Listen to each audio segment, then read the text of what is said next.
First they laugh at you, ha ha ha, then they fight you, and then you win. The old saying has never rung more true than it does today.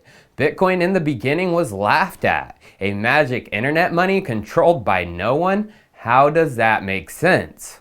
Well, what is starting to make sense to millions is there's another spelling for Bitcoin.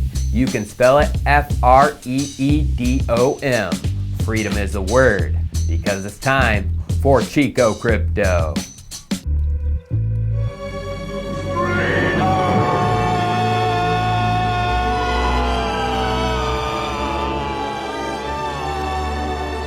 Yes, Bitcoin is freedom, and over the past couple of days the asset had its freedom pump, going from under 42,000 to as of yesterday pushing up to 44.5k. Why is this being called the freedom pump?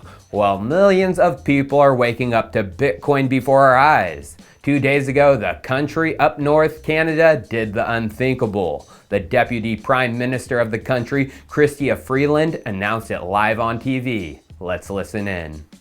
The government is issuing an order with immediate effect under the Emergencies Act, authorizing Canadian financial institutions to temporarily cease providing financial services where the institution suspects that an account is being used to further the illegal blockades and occupations. This order covers both personal and corporate accounts. Third, we are directing Canadian financial institutions to review their relationships with anyone involved in the illegal blockades and report to the RCMP or CSIS.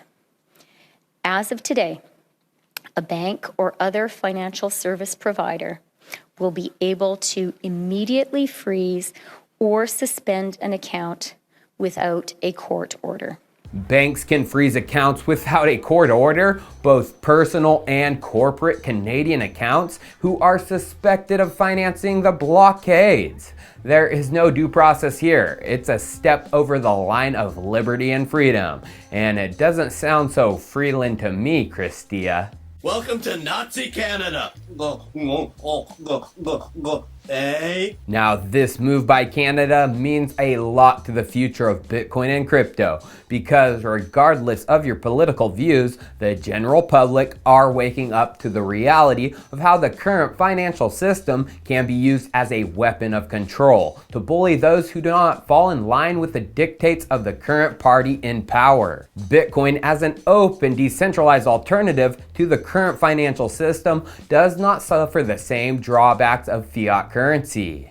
Bitcoin doesn't care about politics. Bitcoin is about one thing and one thing only: securing the network's assets and producing the next block of transactions, no matter who, what, where, or why those transactions came in. Which is why for funding, the Freedom Convoy in Canada is turning to Bitcoin. Over $1 million has been donated to their cause since the Canadian government started to pull financial strings. And a Bitcoin developer and commenter, Jimmy Song, said this regarding the funding: "We've been waiting for the level end boss for this cycle. I think we finally have one with the Canadian government. If they can't stop Bitcoin from going to the truckers, I think we easily triple in price." Well, they are trying to stop Bitcoin. Let's listen into what else Ms. Freeland had to say. As part of invoking the Emergencies Act, we are announcing the following immediate actions. First, we are broadening the scope of Canada's anti-money laundering and terrorist financing rules so that they cover crowdfunding platforms and the payment service providers they use. These changes cover all forms of transactions, including digital assets, such as cryptocurrencies. The illegal blockades have highlighted the fact that crowdfunding platforms and some of the payment service providers they use are not fully captured under the Proceeds of Crime and Terrorist Financing Act. Our banks and financial institutions are already obligated to report to the Financial Transactions and Reports Analysis Centre of Canada, or FINTRAC. As of today, all crowdfunding platforms and the payment service providers they use must register with FINTRAC, and they must report large and suspicious transactions to FINTRAC.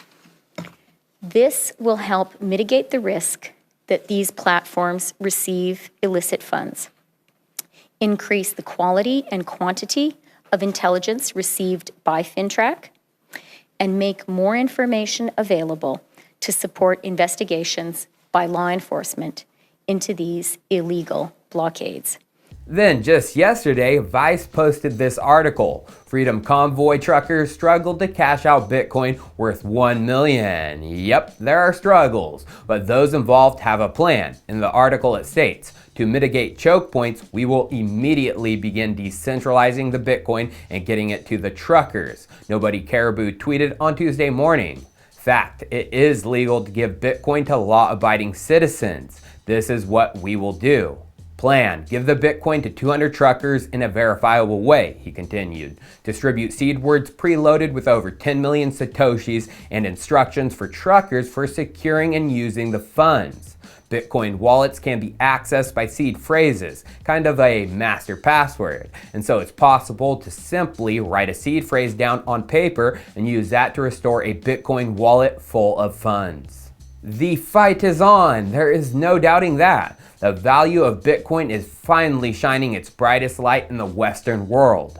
Bitcoin has already been a saving grace for developing countries, but over the past 2 years, its saving grace is finally showing up in developed countries who are starting to see their falls of Rome. Yeah, with the last data taken in November of 2021, there were 27 countries with over 1.3 billion people living in them with over double-digit inflation. And many of those countries' people are turning to Bitcoin and crypto to help save them from their own government's mishandlings. For example, Turkey, who back in November had nearly 20% inflation, we can see Financial Times reported Turks flocked to cryptocurrencies in search of stability. I wonder why. Well, it was 20% back in November, but earlier this month, just 4 months later, it was reported that inflation hit record highs of 50%. But now developed countries are starting to get a taste of that nasty inflation, with some testing that double-digit range.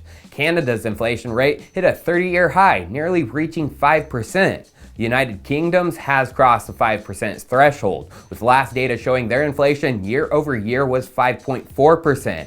And then we got the good old US of A, whose last inflation data came out just last week and showed inflation was a staggering 7.5%.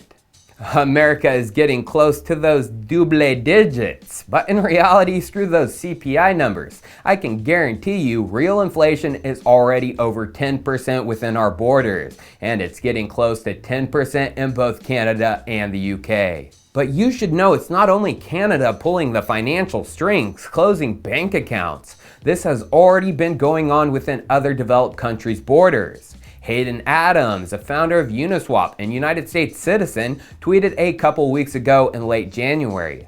This week, JP Morgan Chase closed my bank account with no notice or explanation.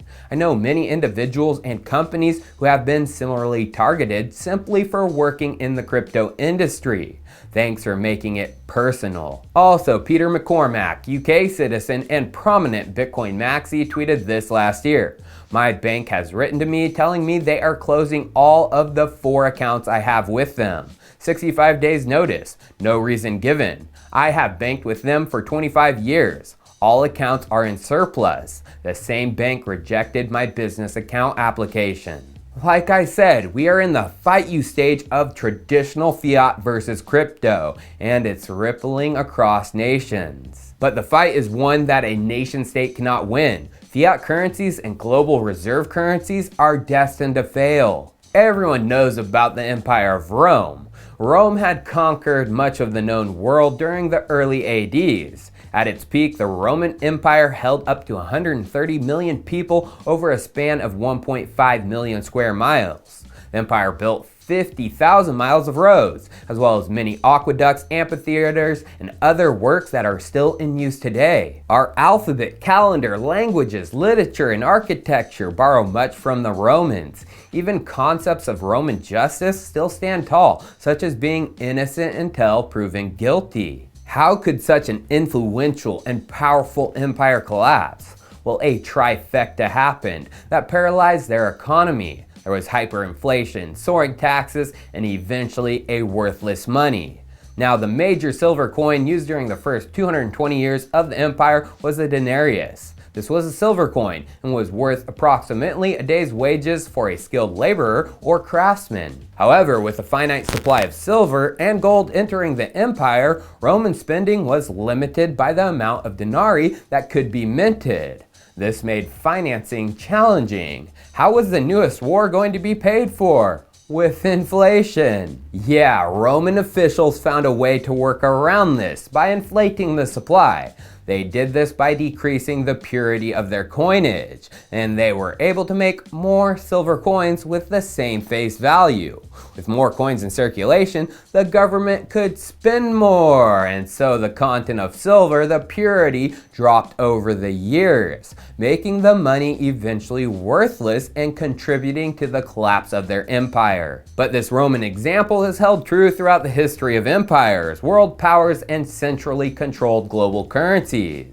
The rise of the Spanish Empire let Spain's currency be the dominant force for over 100 years, although it failed, and this was due to inflation. Over a period of 150 years, between approximately 1500 to 1650, prices on many goods in the Spanish Empire increased by sixfold. Next in line was the Netherlands and the Dutch currency, which once again reigned for about 100 years, but mishandling by the Dutch government and central bank led to its downfall. Then it was France's turn for another close to 100 years, although extreme debt caused by war and an unfair tax base led to its downfall. Then we had Britain and the UK, who reigned supreme for just over 100 years. And once again, due to war, specifically World War I and World War II, they lost control, and the US dollar took global dominance in 1920 and has been reigning for just over 100 years. 100 years is the amount of time on average an empire and global currency lasts. And I think the US dollar is going down because US dollars have extremely bad store value properties. With its typical designed inflation, they are set to lose 2% of its purchasing power every year. Since 1913 and the creation of the Fed to 2020, the dollar has lost 96.17% of its purchasing power. Although we have had significant inflation since 2020. That dollar then has lost 8.6% of its purchasing power to today. You can think of it like this. That dollar in 2020 in today's value was actually $1.09, and today it's just a buck. Or if we hold the value of the dollar in 2020, that buck is now worth only 92.4 cents. Nearly 10% washed away, 10 cents on the dollar in 2 years, aka buy Bitcoin. Cheers, viewers. I'll see you next time.